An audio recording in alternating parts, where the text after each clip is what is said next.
Just a friendly reminder that waking up from the matrix is not chill. It is not relaxing to rip the umbilicus of your social programming and your conditioning out of your body. No, you're going to feel disoriented. You're going to feel nihilistic. You're going to feel a deep sense of despair and hopelessness. However, that is part of the process of recognizing that everything you've ever been told is fake AF. Yeah, the news, fake. History, fake. No wonder why you were so bored. Isn't that validating?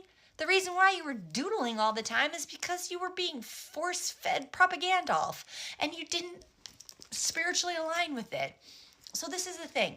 When you recognize that the agenda is around capitalism, white supremacy, patriarchy, and the spiritual warfare, then you can untangle the threads that have bound you and start to recognize, okay, the real simulation is the idea that the simulation is put on top of us rather than the simulation being a co-creation of reality that we're all actually participating in with equal participation, equal value, right? It's not as if these overlords can be the dictators of our simulation if we don't let them. We are part of that co-creation and we can co-create a different paradigm together.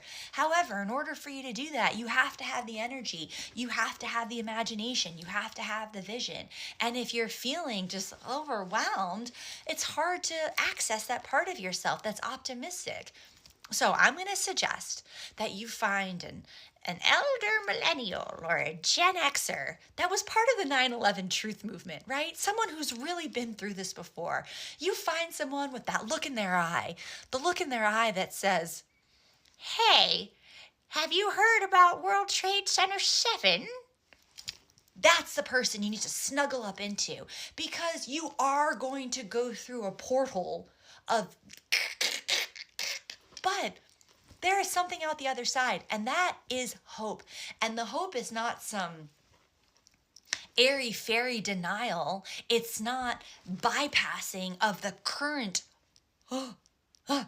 that's going on, but it is recognizing that within acknowledgement of truth and within unveiling of truth and within admitting how really, really horrendous it is, that is the first step of building the new paradigm, building the infrastructure, building the skeleton of which we can slap flesh and blood and our bodies onto.